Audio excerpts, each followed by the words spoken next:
Hey guys, welcome back to the Revive Stronger podcast. I'm your host, as always, Steve Hall, and today I have Chris Barakat back on the show. We're reflecting on his season, lessons learnt, talk a bit about stage lighting, peak week, all the juicy detail and goss. You're going to want to listen to this. Guys, as always, if you enjoy these episodes, please do share the episodes, comment, like, subscribe, all that good stuff, depending on the platform you're on. We appreciate your support and we want to get as much awareness about this content as possible. But without further ado, let's get into the show.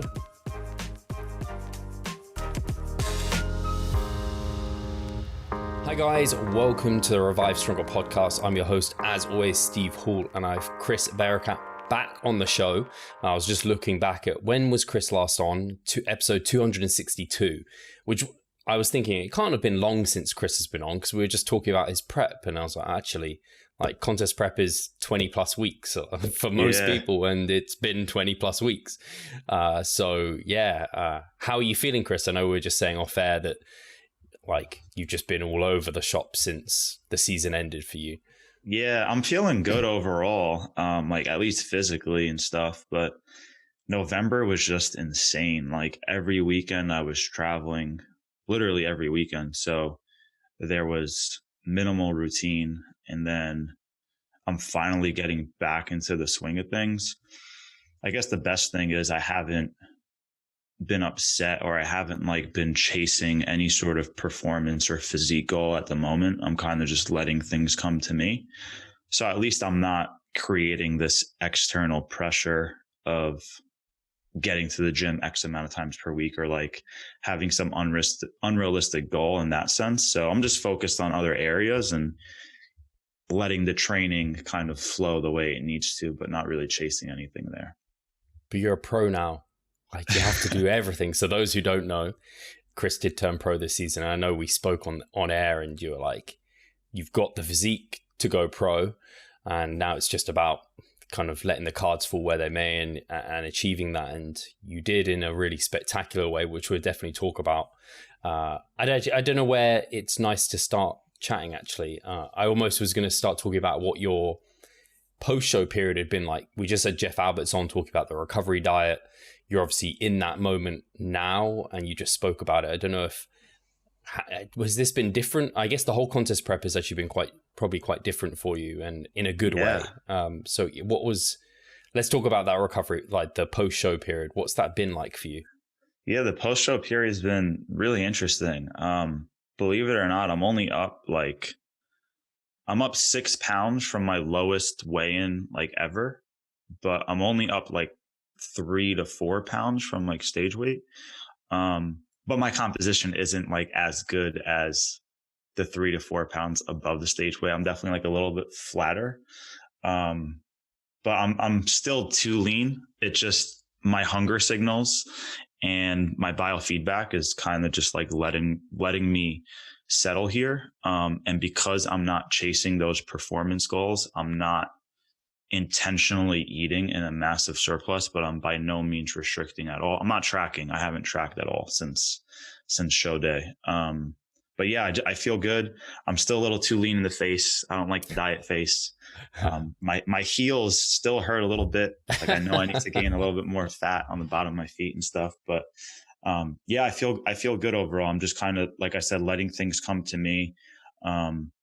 The way I kind of handled prep was very intuitive. And the way I'm handling this post show has been very intuitive, but I think just having the experience, and not really attaching myself to any sort of expectation has really helped this post show period. So yeah. This is your fourth season. Is that right? Or fifth?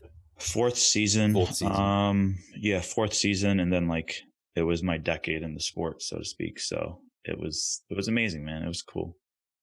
I think it's to auto-regulate, as people probably know, like hear about that during training, for example. We all know to be able to correctly auto-regulate, you need lots of experience. And likewise, post-show, I think most people need like probably quite a structured plan, especially like first-time competitors. But once you get more and more experience, as I'm learning as well, as this was my third season, I'm getting better at listening almost to those biofeedback cues and being like, I don't need to like chase on 10% of body weight if I'm feeling good. But likewise, if I need more than 10% to feel good, like maybe I need more.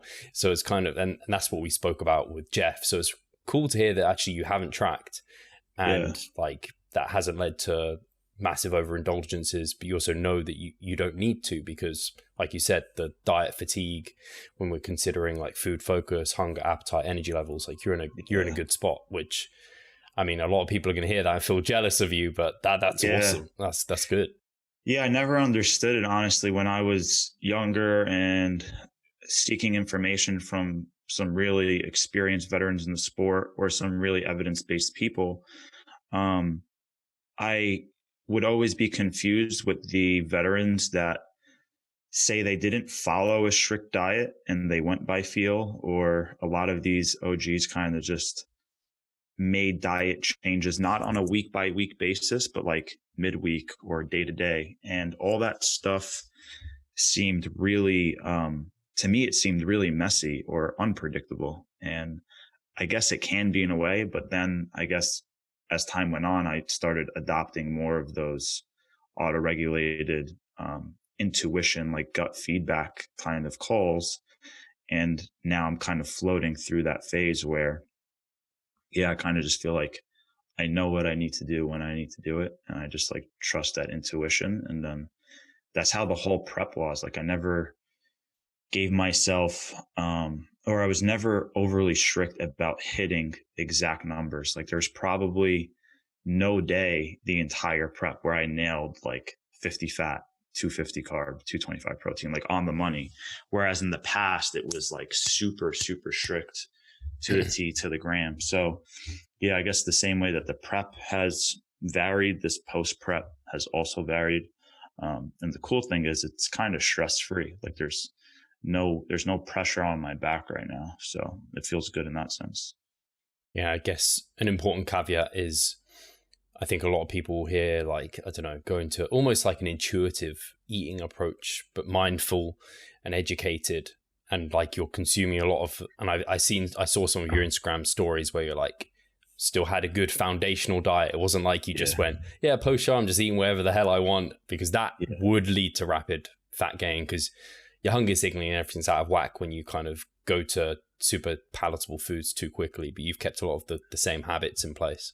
Yeah. Same habits. Like first thing in the morning, meal one is usually like a fruit smoothie. It's pretty voluminous, pretty filling. Generally like low glycemic sources that keep me satiated for a while and stuff like that. So yeah, same habits as prep. But it's interesting. Like last night I had some low fat ice cream, and I know like I only had like 3 protein feedings that day, which is very unlike me. Kind of always have 4 to 5. And like if I was like taking the training super serious, like I definitely would have had like a 4th protein feeding before going to sleep. But I kind of just got exhausted, passed out on the couch, woke up, went to bed. Whereas in the past, like I would wake up from passing out on the couch, slam a protein shake, and then go to bed. You know what I'm saying? But I've been a bit more flexible. It's definitely not the way I would like coach a client by any means. But there is differences in expectation and differences in rigidity versus flexibility for different clients. So like one example I could think of off the top of my head that kind of just distinguishes between like extreme structure and not extreme structure is one of my highest level clients. She actually just won world championships, figure, Shannon Kelly. Like she has Unreal. She was awesome. She freaking smashed it. So happy for her. Just to give an example of like rigidity versus flexibility. She has 3 structured training days on her split where like she's tracking exercise and load. And then there's 3 other days where she just goes in the gym and freestyles it. And like, she's a vet, she's a pro, she's a champ. Like she knows she can go based off of feel, but I wouldn't do that with a client that's a novice or an intermediate. Like they're going to have their specific training day with their specific movements to progress on. But, you know, there's different levels of flexibility. And then same thing on the nutrition side. You know, some people might have ranges, some people might have a very specific target. Some people might have much bigger ranges. Some people might just have protein, calories, so on and so forth, right? So we kind of juggle how rigid or how flexible we need to be based on where that person's currently at. Yeah, completely agree. I think it's kind of, yeah, the more experienced someone is, the more as a coach you can also trust that they know what they need and what they're doing there. Yeah. And you can actually coach them better that way, where you can have a dynamic conversation where it isn't like coach's orders because they don't have a clue what they're doing. Like when someone is more new to this sort of thing, they don't really have the experience of the various hunger cues or the training experience and what like soreness is versus recovery versus like various aspects. So that's really cool. Yeah. I agree, as a coach, it almost is a disservice when you have a high level athlete that knows themselves really well. If you do handhold them too much, you kind of hold them back because in many ways they know themselves better than you can possibly know them. They're in their body. For sure. Yeah, it needs to be that two-way street, especially for those higher level people. But yeah, another thing that just pops to mind too is a lot of people ask me like, why were you super flexible with your calorie intake, or why weren't you so rigid? And one of my explanations is pretty simple. And it's like, all right, let's just say our caloric target is 2,500 calories. And we have very specific macros that take us to that target. Our caloric expenditure isn't going to be exactly the same every day. Even if we're tracking steps, right? Like we're going to expend more calories on our leg day compared to our push day or whatever it may be. So if our caloric expenditure is definitely, varying from 0 to 300 calories on a daily basis, why are you going to freak out if your caloric intake is off by 70 or whatever? Like, is it even off? Like, as long as I knew I was in a deficit and as long as I was making the progress I wanted to week, I was cool with it. So yeah, it felt good to take that step back, not be as rigid as I needed to be in the past, but I guess it's kind of just the evolution of each individual process over time. And again, it doesn't mean that my coaching methods are going to change at all. It just gives me a little bit more experience to pass on to more experienced athletes. Yeah. No, yeah. I can completely I see eye to eye on that completely. And it makes a lot of sense. I think it's when you first get into this, you kind of have a bit of black and white thinking. You think like energy in versus energy out, and it's a perfect like world and everything. And then the more you learn, the more you realize there's no point me being that precise because I can't be that precise. Yeah. So obviously you don't want to go crazy and just like, oh yeah, this day I'm going to go and have a 3-course meal at wherever it is. Yeah. But there's no point being kind of because you think you've hit a certain number of calories, you may not have even hit that amount. Like you don't actually even know.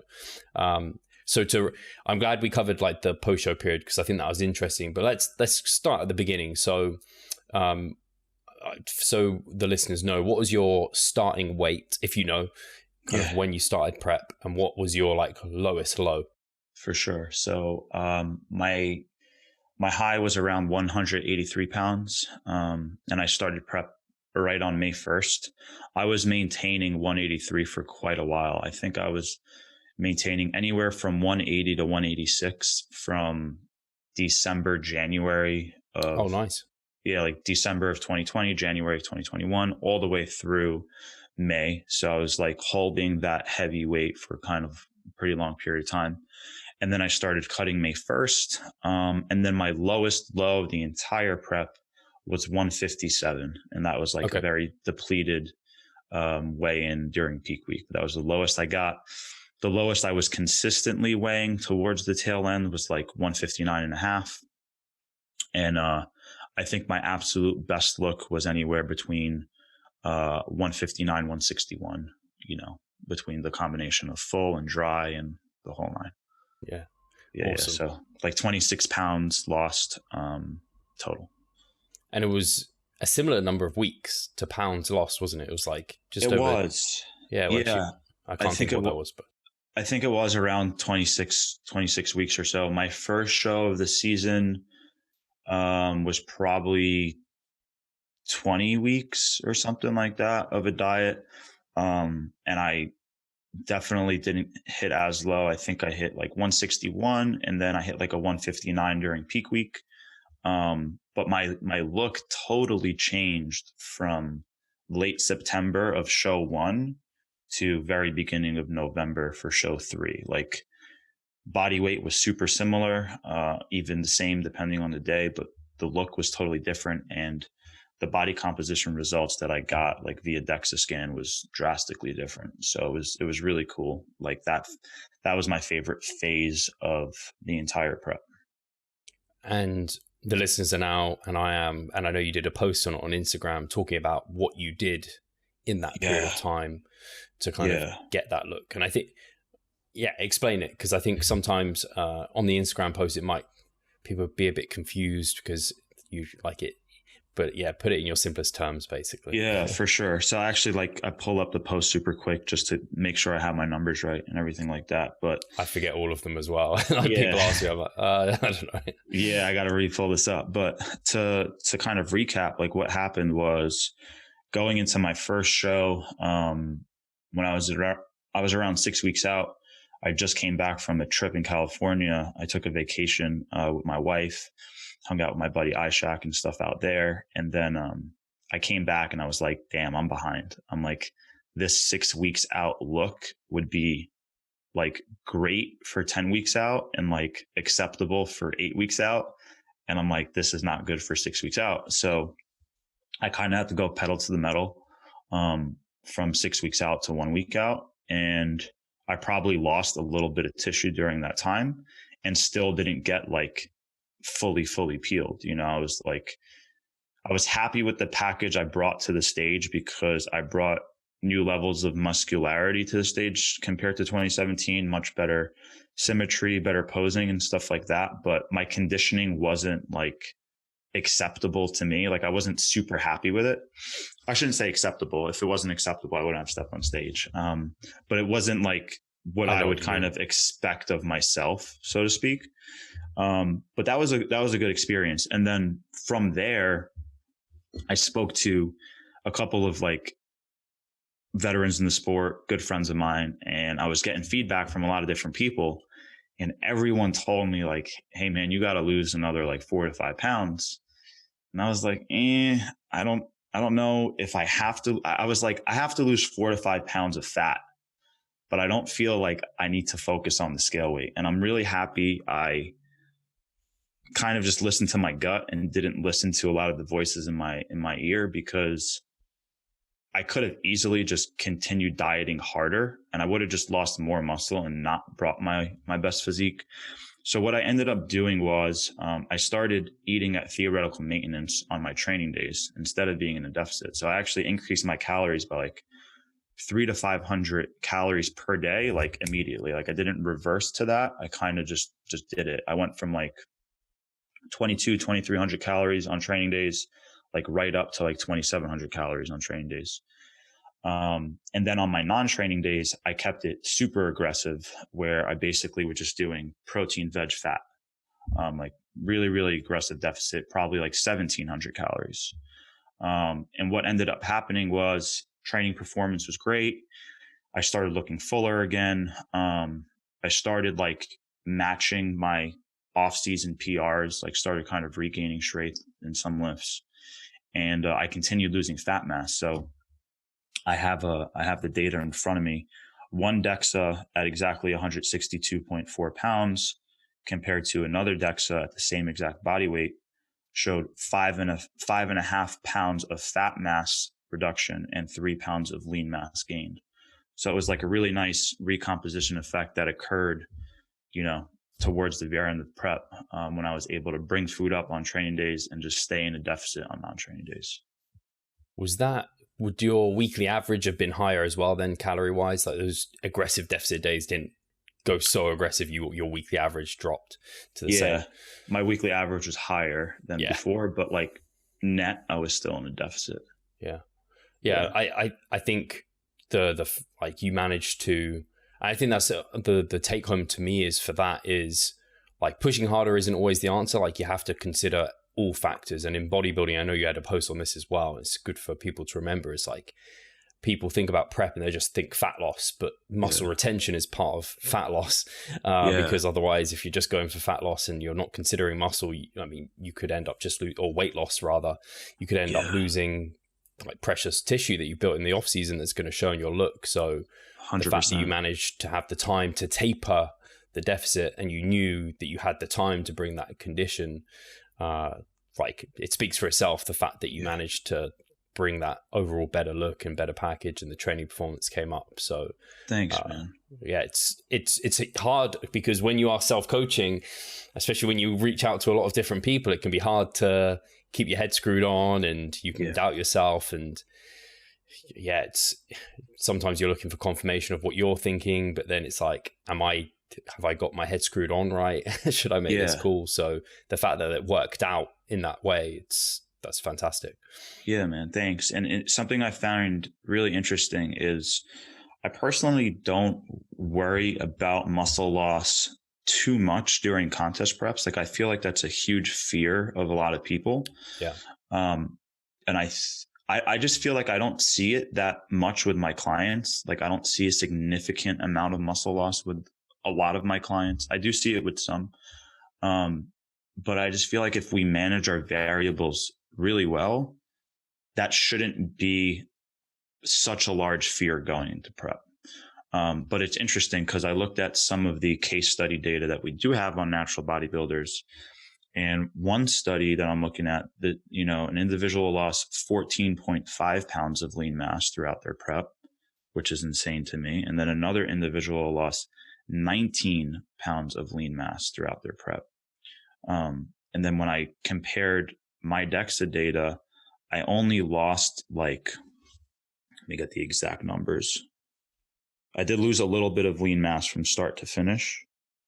But I think it was 3 pounds. And that probably has to do with other tissue too. It's not just, it's not just skeletal muscle, because fortunately I was able to do a case study on this, and I took muscle thickness measurements of my quads, my pecs, my biceps.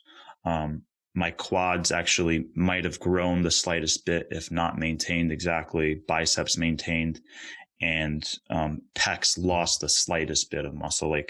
Literally, it's 2.9 millimeters to 2.8 millimeters. It's probably not even statistically significant. I did lose a little bit of pressing strength, so the numbers kind of matched the performance. Whereas my hack squat, I didn't lose any strength at all, so on and so forth. But I just feel like there's an unnecessary fear of losing muscle. And I think one reason why that might be, or why I may have lost muscle in previous preps and done a better job of preserving muscle this prep, was because my training volume was at an all-time low. I'm almost surprised how low my training volume was. There's plenty of sessions where for legs, I would do 4 working sets of quad work the entire session, and people are mind blown. And I'm like, yeah, I just did 2 really hard sets of hacks, 2 hard sets of leg extension, and that's all my quads got. So my volume was super, super low, but I really focused on keeping intensity high and not reducing load on those lifts.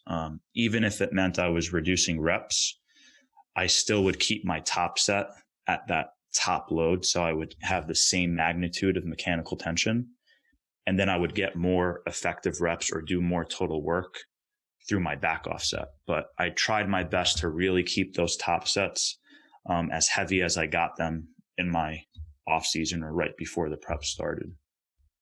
Sorry, that was a long ramble. Sorry. No. It's good. I mean, with the training, I can really see eye to eye with you on that, because on previous preps, or at least the last one I did, if I was losing performance on something, I'd just kind of rotate it out and be like, oh yeah, that's just getting stale. I'll do something else. And then I just go through that, and now I'll get novelty gains and I'll learn the movement, and kind of ignorance is not bliss in that sense. Whereas this time around, I was really stubborn and just picked lifts that I knew I could, for the most part, hold on to. And then every session it was about, let's meet last time's performance. Let's meet last time's performance. Yeah. It was almost like being stubborn to hold that. And I think that really helped me personally. Although at times it was it was gut wrenching. It needs to be, though. When you're getting that lean, you've got to work unbelievably hard. Yeah. I remember making a post thinking man, if I'm able to hold on to like I've lost over 20 pounds and I'm holding on to the same performance, imagine if I transition with this mentality into my off season, like how's that going to go? So my volume, I basically like my average volumes, as I tend to kind of increase set numbers through a mesocycle, my average volumes were way capped. I just kept set numbers the same from the start of the mesocycle. And I was just like, the weird thing is, I think once you know, like, it sounds weird to say it, I guess, but once you know like what quality work feels like and how to execute it, you just, I knew I couldn't, even if I wanted to add more, I knew it would just end up being crappy work. And I was like, I'm satisfied that I'm holding on to the numbers that I've got here. I don't know if you felt that as well, like where you just knew adding more wouldn't actually help in that scenario. 100%. So I have an interesting story that just happened this past week. So I'm in the gym and there's this 17-year-old who wants to work in with me on the hack squat. And this dude has insane quad and ham development. And I didn't know he was 17 until I asked him, but he had like muscle of like a 24-year-old, right? And like, this dude looks impressive. And I find out he's into the aesthetics and like he's into bodybuilding and stuff at 17. I'm like, wow, this is really cool. So I'm like, sure, let's work in. I put him through, like, I'm going through my acclimation sets. I get to my top set, I crush it. And he was like, damn, that was like super impressive. And I'm like, all right, you're up next. Like, let's do this, right? Like, let me push you through a set. So I pushed him through one set of hacks and I still feel like he had more in the tank. Like he had 2, 3, 4 more in the tank if he just like really went there. But he gets off the machine and he's like, that was the hardest set I've ever done in my life, like on any exercise ever. I'm like, that was an awesome set, man. And I tried like letting him know that next week, he can do more than he did today, not because he's like necessarily physically stronger or he's added any muscle tissue in a week, but because he pushed himself to that new level that he's never pushed before. He'll be able to squeeze out one more rep next time because he'll be a little bit more confident under that load. And that made me kind of think about like how I trained when I was younger and how a lot of people might train as intermediates or novices. Sometimes they need to do more sets because they need more practice at lifting, not because they actually need more volume. So this kid did that set. He did that hard set. And then he still wanted to do a back off. And I'm like, you can do whatever you want. Like, this is the first day we ever met. I'm like, do whatever you want, man. I'm like, I promise you that back off set isn't really going to lead to like a greater stimulus. Like, you just took yourself to a new level. If anything, that back off set is just going to lead to more muscle protein breakdown. Like, I feel like he turned his switch on to the highest threshold because he took himself to a new level of exertion. But, you know, he did the back off set anyway. But I feel like, again, you see for a week. I'm sure he was sore for a week. I can't wait to see him next time I see him. But yeah, I just feel like a lot of intermediates, sometimes they feel, or they might report to their coach like, hey, I need to do more because their quality is not super high yet. And their skill of executing movements, controlling those eccentrics, intentionally exploding out of the hole in their concentrics, like all of those skills aren't really there yet. So they need more volume because they need more practice, not because they need more volume. Yeah. Hey, Pascal here. I just wanted to take the moment to talk about our membership site. Inside, you'll find a thriving forum, an extensive exercise library, courses, presentations, and research reviews. All I need you to do is hit the link in the description below and sign up. You know? No, I completely agree. I think because even when I like to think back to when I would train, like I thought I was pushing really hard, and I'm like, part of me is like, I'm sure I was, but how did I do so much? Like, why I can do so little now, and I haven't got that much stronger, but I think you get better at recruiting muscles and at pushing yourself, and particularly trying to keep the load where you want it, so you're not just like using all erectors and glutes on like trying to get your back squats up. You're actually just keeping it on the quads, and your quads fail, so you fail now. Whereas before it's like do or die, get the load up no matter what. And it's all those things that you learn. So that's really cool that helped you in your prep. And it's much nicer having less to do as well in many ways. But like I said, it was just a case of like auto-regulating it in real time. I was similar to you. I have 4 sets of squats, or 4 sets of quad work. I'd be done. Like, whereas actually post show now, I'm already noticing that my recoverability is slightly better than that.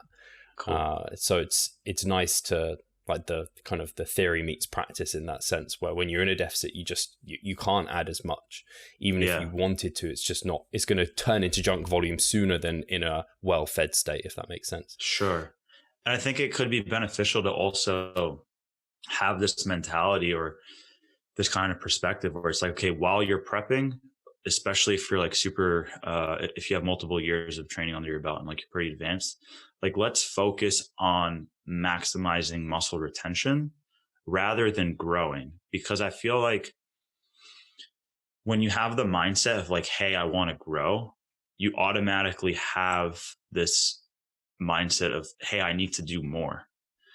Whereas if you shift the perspective to, hey, I want to retain everything I have, it's going to come more to like matching your all-time best performances rather than necessarily beating it or doing more. And I feel like now that you are transitioning into the improvement season, if your recoverability is better, the goal is no longer maintenance. The goal is growth. So it's like, I feel great. I have more in me. Like, let me do another set, whether it's another back off set, or I can add one more exercise to this day and hit the muscle from a different angle that maybe overloads the muscle in a different position, whatever it may be. And I feel like that's a perfect way to transition from contest prep to improvement season and improvement season to contest prep. And it seems like you're doing that like just naturally, intuitively, right? Instinctively. And I think, like you said there, actually, because I think some people will be like, oh, but that sounds self-defeatist if you're going to sessions with the mentality of not growing. And like going in with a mentality of growing, you're going to work harder. But I think sometimes that can, like you said, it can bite you in the ass, because if you think more and go in and you I don't know, you add a set because you're like, I want to grow and I need to retain muscle. So I'm going to add.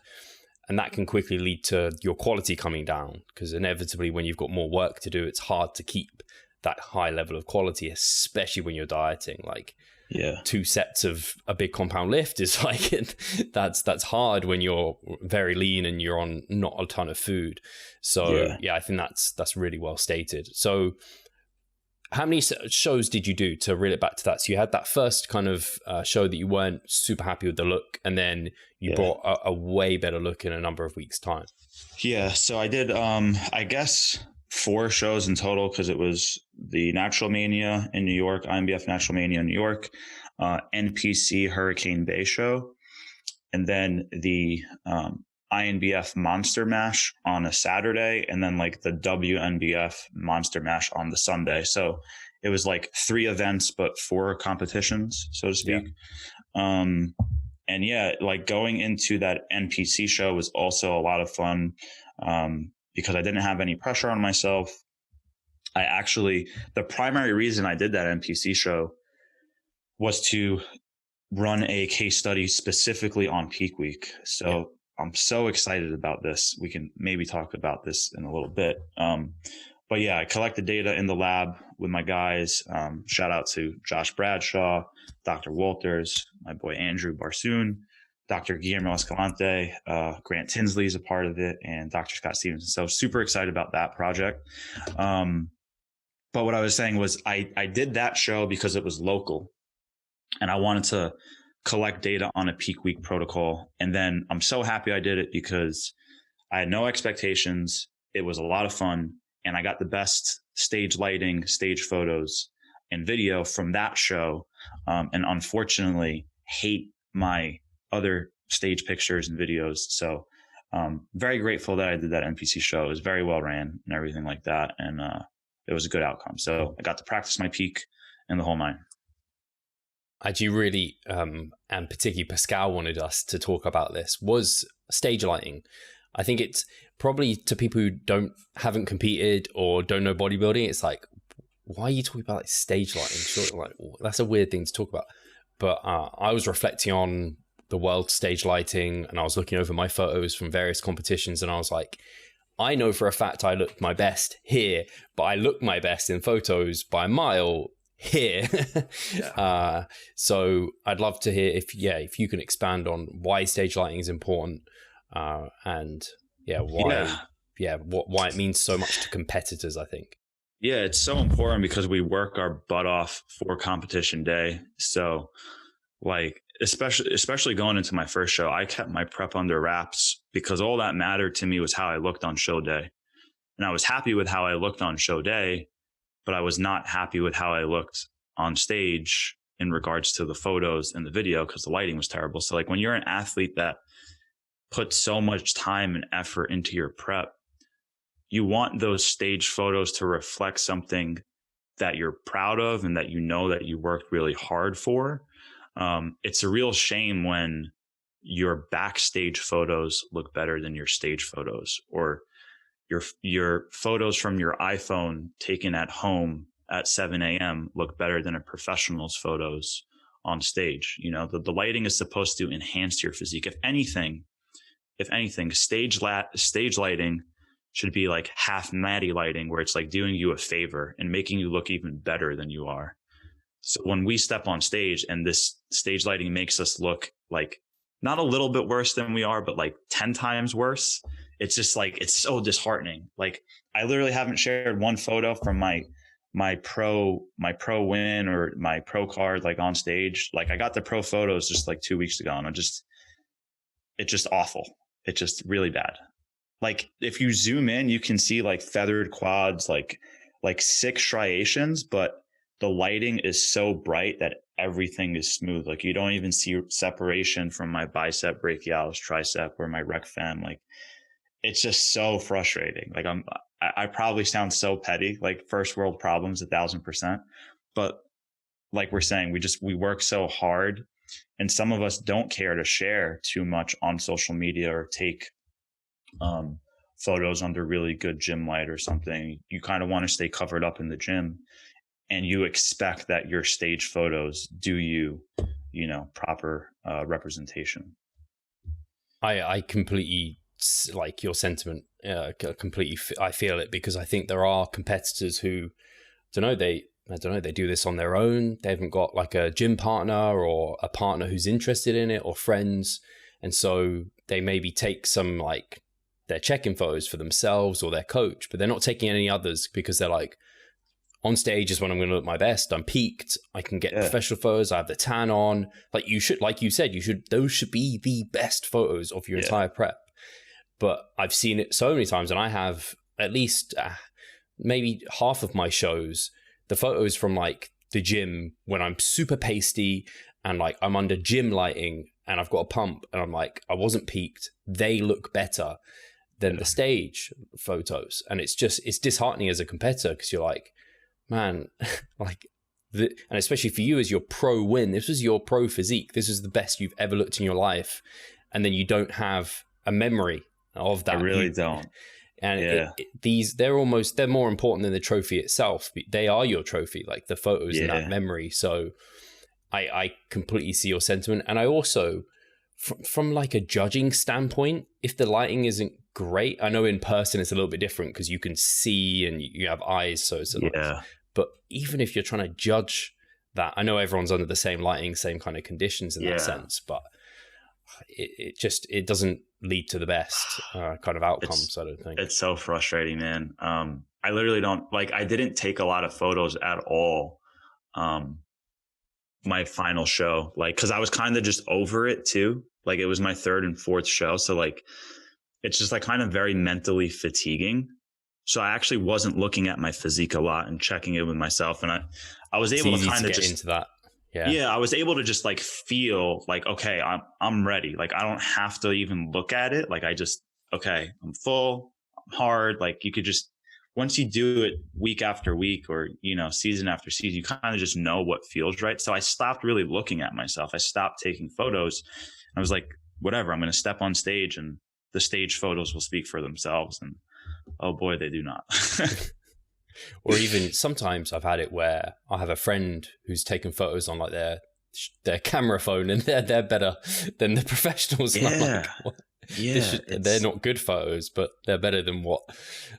It's very frustrating. Like you said, it's first world problems, but you expect that as a competitor that they can provide that. So I know, for example, like the WNBF UK with Andrew Chappelle and Steph Noble, like their competitors, they get it. They're by far my best photos was from their show. And it's like, it's crazy to me because like I can see like every striation in my chest, and then I look at some photos from other shows and I'm like, man, did I fuck up my peak? Because also that's a point, you might use them for an assessment tool to try and be like, okay, that's how I looked on stage. I look a bit flat or whatever, but it might just be the lighting that just throws it off. Yeah, it's wild. But so regardless of the lighting and the photos, did every show, because in the lead up to your final shows, were there kind of the shows before that, did you feel like they were building you up, or did they kind of, because I had 6 shows this season, so going into Worlds, like some of them built me up, some of them dragged me down. So I don't know if they all built you up, or you're able to kind of take the kind of silver linings if they weren't going how you wanted them to. Yeah, no, they definitely, they all built me up a bit. So I guess from the first show, again, I wasn't as sharp as I would like to have been, but I still felt like I beat my 2017 physique just because I was more muscular. So I was still happy with it. And I'm so glad I didn't win the overall at my first show. I should state that. It was super close, and I genuinely think I would have won the overall if I was fully in. But I'm so glad I didn't, because it just made me work harder. It gave me that realization of like, hey, you're close, but you're not there yet, buddy. So I'm like, in retrospect, I'm so glad I did not win the overall at the first show, and I only won my weight class. And it's funny too, there were 7 people in my weight class and you needed 8 for the pro card. So I'm even grateful that we didn't have 8 people. You know what I'm saying? So then I did the NPC show, and again, 0 expectations, but I did really well. I won my bodybuilding middleweight class. There was only 4 of us, but it was older gentlemen that are all enhanced. So it was just a good experience, and that kind of built up my confidence. And then even in the overall there, even though I didn't win it, because the criteria is way different in the NPC, I genuinely feel like my physique looked best out of everybody up there, when you take into consideration the conditioning, the symmetry and stuff, but they favor like the mass monster. So I totally understand. But yeah, it just built me up and it gave me more confidence. And I guess I should just say that going into my last show, there was no like, I felt like a pro. There was no like second guessing, like, am I pro material or whatever. I was like, I'm a pro. I'm gonna go there. I'm gonna get what's mine, and then I'll make my pro debut the next day. So it was amazing. For my pro debut, I was expecting to have like maybe 6 to 10 competitors in my class, and I really wanted to eat some humble pie and kind of just understand, like, when you climb into a new rank, you're now at the lowest threshold of that new level.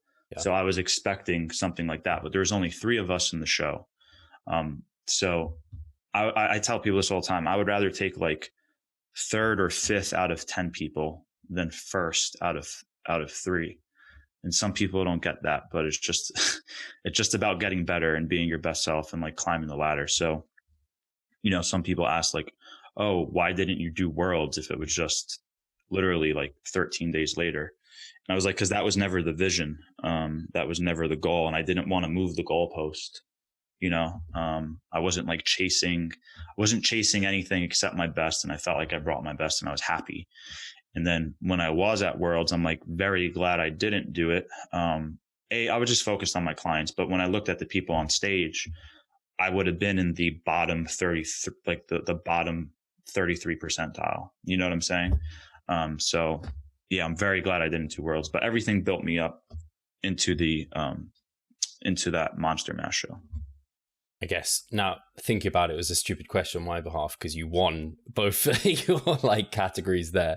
So of course that's going to build you up and build confidence. But having said that, you said that, I think on your post, you're like, you'd actually been in overalls before, 6 overalls from what I gathered, and hadn't taken any of those, which again, it's like, it's one thing, because I've only ever won one show. And I didn't win the show, sorry, I won my category. And then I went into an overall, and it's one thing winning a class and then being put in an overall. And I feel like I was contending at this one show, but it's all who turns up on the day. Yeah. But like, there's levels to this. Like there's placing, well, it's kind of like first level is like placing in your category, winning a category, then like getting into an overall, challenging an overall, maybe you even win some overalls. And then you have to try and like get the right conditions to go pro. For like sure. There's many levels which I don't think people quite appreciate. Yeah, I tell like, even, you know, anybody that I work with, if it's their first show, even if they have an open level physique, I always try to convince them to do novice. I'm like, you look amazing. So I'm not telling you to do novice because I don't think you're ready for the open. I'm telling you to do novice because this is the only opportunity for you to do novice. And I'm like a very big fan of climbing the ranks and climbing that ladder. So yeah, I highly recommend that. And there are different levels to it physically, but also mentally. I think 0 for 6 in overalls going into that monster mash. And I actually I felt more pressure in my weight class on that show day. And then once I won the weight class, I was like, there was no doubt in my mind that I was not going to win the overall. So like the confidence grew. And I saw a lot of amazing competitors at Worlds. And I felt like something that separates people on stage is not just their physique, but it's their perception of self and their level of self-belief. There's some people that have amazing physiques, but they don't realize how good they are. And then when they're on stage, I guess they're kind of just carrying that energy, and they don't, like, I understand why they didn't win the weight class, but they had the physique to win the weight class. That makes sense. So there's a certain level of self-belief that you need to like accumulate over time, where some people, I feel like they have it at a very young age, or it's almost like they have so much self-belief. It's almost like, it's almost ignorant, but it serves them really well. It's like they think they're better than they actually are, but that allows them to do well. And this is random, but you see this in other sports. Like you see this in MMA all the time, where there can be like a really young athlete that actually isn't the most skilled, but has an insane amount of self-belief. And he steps into the octagon and he does this thing, compared to someone else who has higher skill level, but not as much self-belief, you know? So anyway, that's a ramble on a totally different topic, but self-belief is really interesting. It's also hard because I guess, to have self-belief, you almost need a reason to have it. For some people, like for me, I try and be rational. So I'm like, for me to have strong self-belief that I'm going to win a show, I need to have seen a reason to think that way. Although at Worlds, I did have that self-belief. But it's funny. I have seen competitors who they really don't know how good they are. And I think sometimes it can be those because they just kind of, I don't want to put it the wrong way, but maybe some of them haven't even had to try that hard to get to that point. So they're just kind of like almost coasting through. And so they get to a point that like, you're really, really good. Like whereas someone who's like truly, really tried, I don't know, I think they maybe more hold on to that self-belief when they're also quite good. I don't know if that made sense. Yeah. No, I understand. And by the way, man, I need to give credit where credit's due. And I told you this privately multiple times, but you really had some of the best conditioning at Worlds by far when you looked at the pro lineup and the amateur lineup. I mean, your conditioning was spot on. Like I think you told me backstage, like, oh, I think I could be a little sharper. And I'm just like, dude, your conditioning is insane. And like, you also definitely nailed your peak.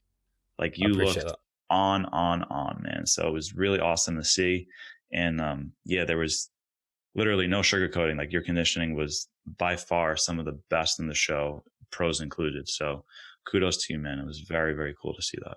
Hi guys, Steve here. Just wanted to take a moment of your time to remind you of our online coaching service. At Revive Stronger, we pride ourselves on providing personalized service that will take your physique and knowledge to the next level. If you're interested, check the description and sign up.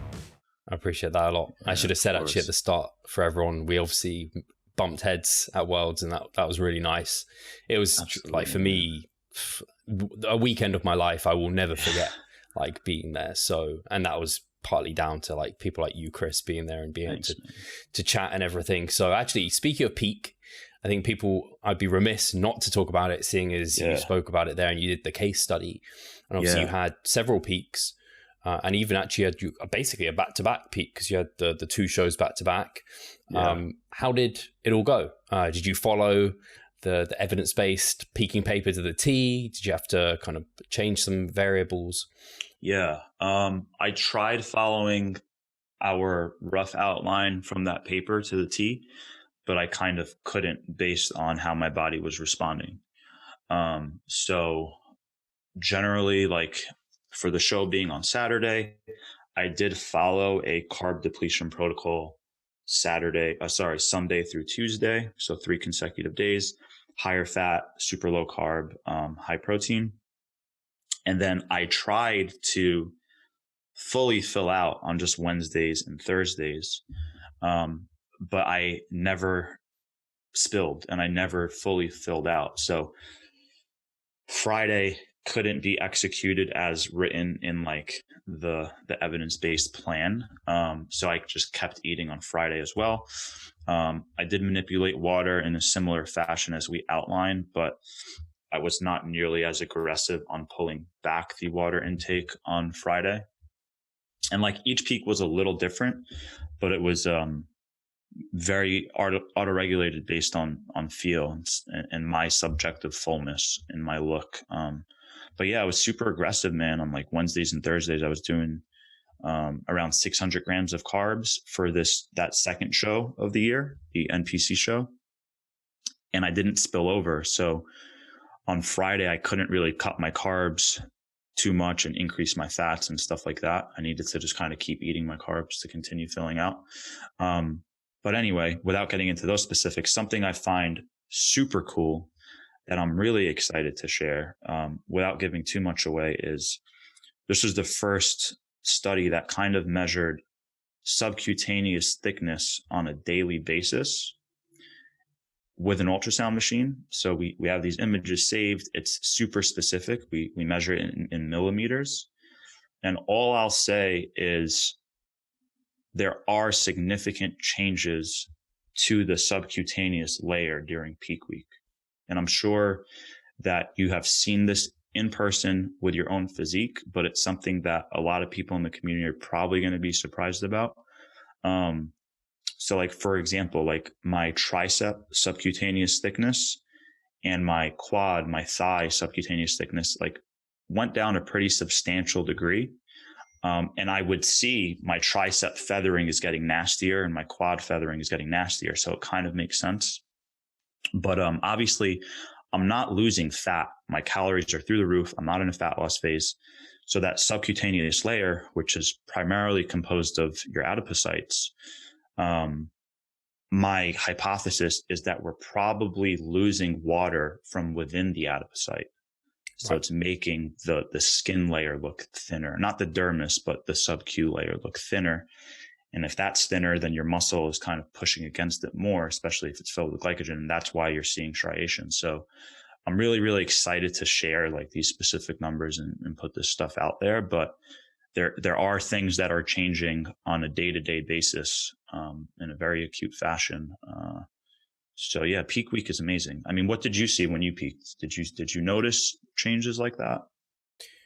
So yes, and the thing I was thinking was it can be really hard to do it, but I was just thinking it'd be so great because obviously I know in the paper you have various protocols to promote diuresis, which is hopefully trying to reduce that kind of water retention that we don't want. Yeah. But there's also kind of tapering of training, stress reduction, and I'm like, could we run like multiple peaks where we can just use one of these things so we know which is influencing it the most? but it's like, there's so many variables in peak week that you can manipulate. So yeah, for me, I think I told you when you were like, what did you do for this peak? And I found personally that just so long as I was kind of lean enough, just a straight progressive linear load of carbs through the week, but quite hard to spill my physique as well. Like I got up to I was on 4,000 calories like the last 2 days leading into the show, like 700 grams of carbs. And it was just like, okay.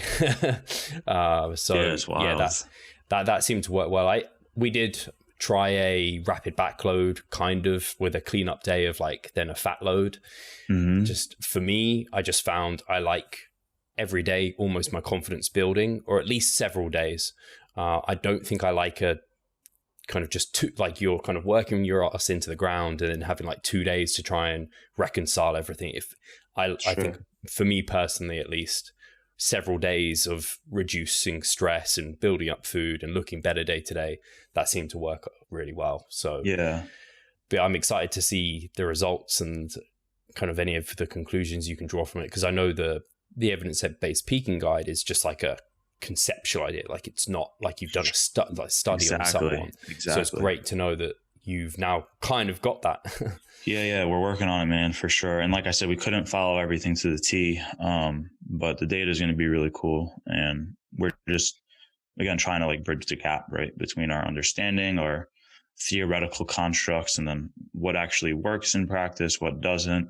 Obviously, there's so many different individual responses and stuff like that. But as long as we're moving forward and we're getting closer to really good answers, I think that kind of serves everybody well. So one thing with the fat load for me is even those 3 days when I'm carb depleting, I still feel really good, even though I'm not filling out, just because my calories are high. I'm definitely at maintenance or a little bit above during that fat load in the beginning, and I'm eating some foods that maybe I haven't had in a while, or just higher quantities of it, like more avocado, more egg yolk, more fatty beef or fatty salmon and stuff. So that kind of just feels good. So I feel good during the phase.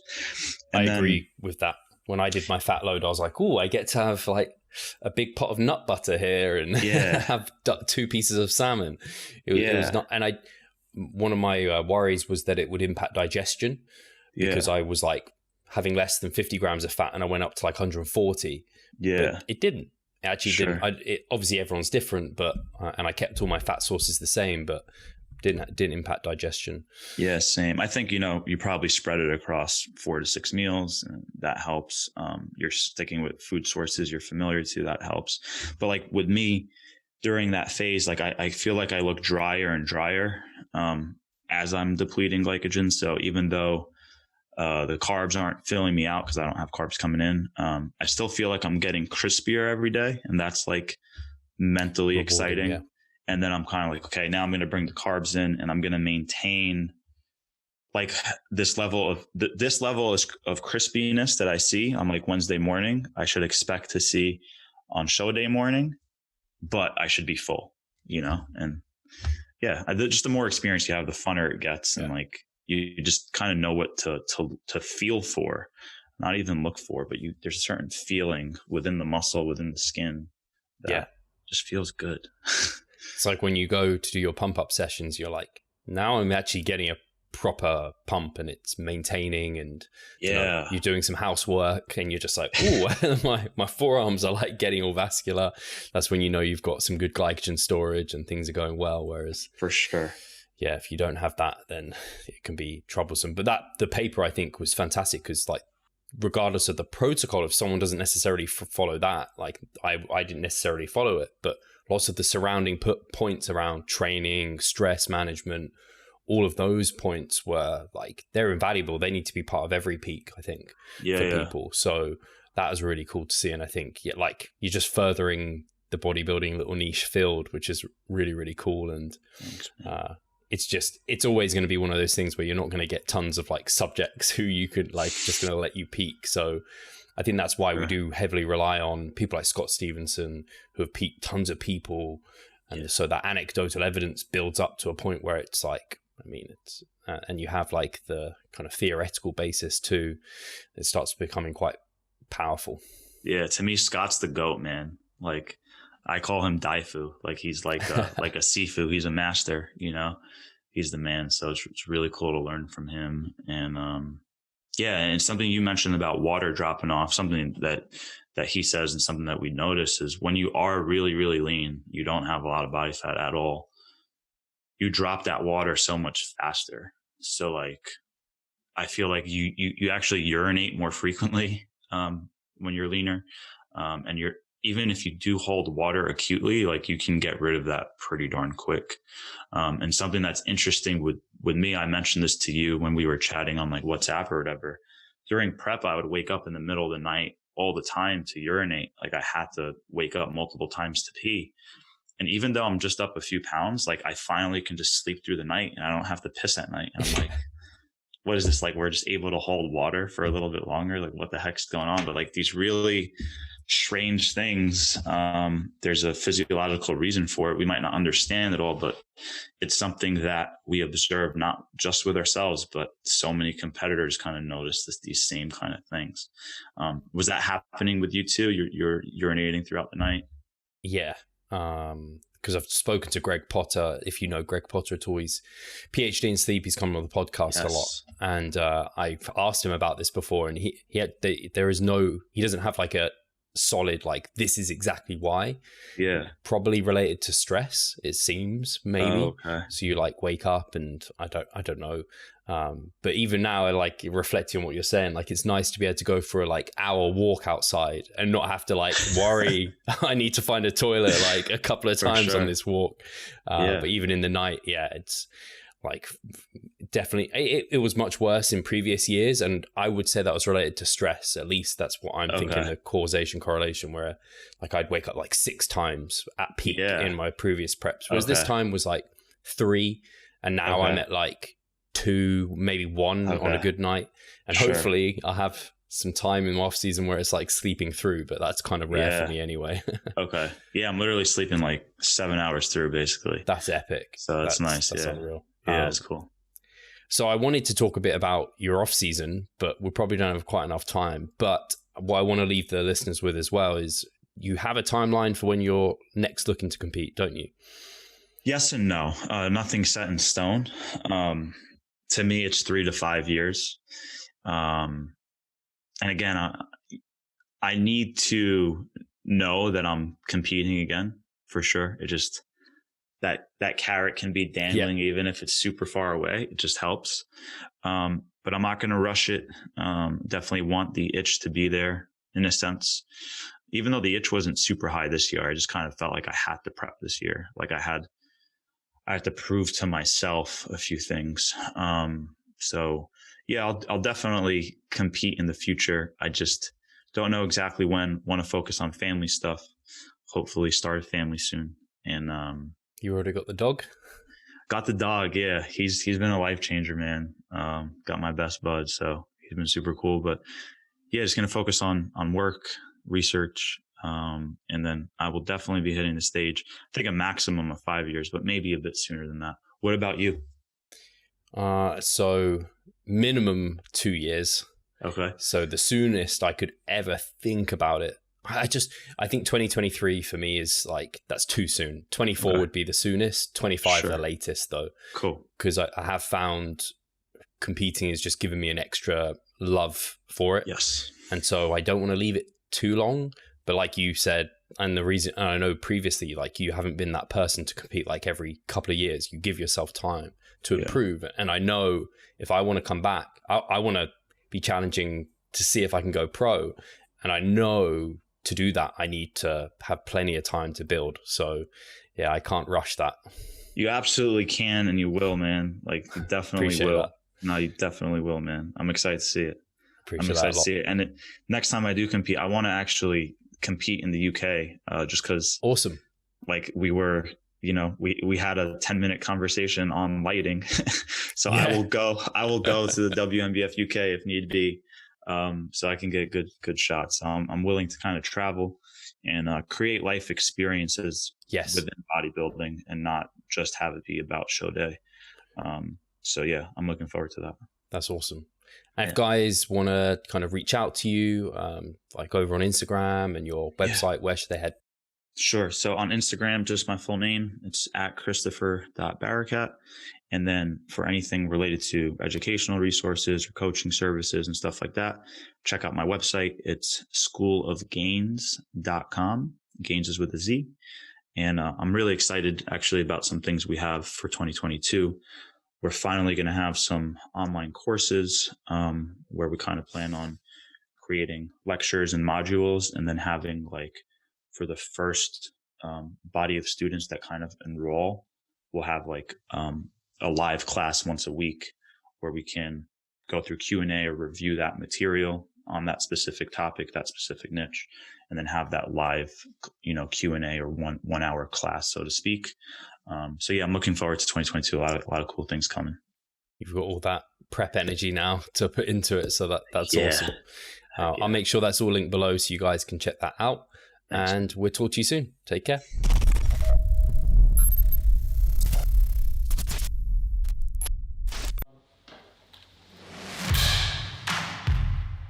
So I'm Steve Hall, founder of Revive Stronger and a coach of Revive Stronger. My name is Pascal Flor. I'm the co-owner of Revive Stronger and also a coach, of course. Revive Stronger has probably been going solidly for 3 years, roughly about 3 years. Revive Stronger, to me, it is becoming kind of my child, my foster child. It's the gathering and getting together of like-minded people.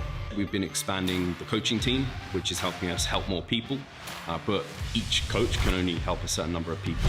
Right now, it's all over the place. We have YouTube, we have Facebook, we have Instagram, but there isn't that community aspect behind that. And so the next step for us is developing a membership site. So basically, we want to create a family and a community that is then benefiting from another. A really cool community for people within our little niche is going to be a website. They will get early access to our podcast. You can access us, ask us questions. The community aspect, we have a forum there. You can ask questions, but also you can log your journey. There's also going to be courses on there. Courses, presentations on different topics. Discount of past seminar footage. We will log our journey as well. We'll start vlogging. We're going to have documentaries. Our entire athletic journey. Furthermore, they get access to an exercise video library. The exercises that we love for hypertrophy and maximizing hypertrophy, we're going to go through those in depth, telling you how to execute them. We kept them concise and also mobile friendly so that you can watch them in between your sets. I'm super excited to grow this community. The amount of value that we're going to be delivering is huge. And I'd love you to be part of it. You will get so much out of that. I'll see you inside.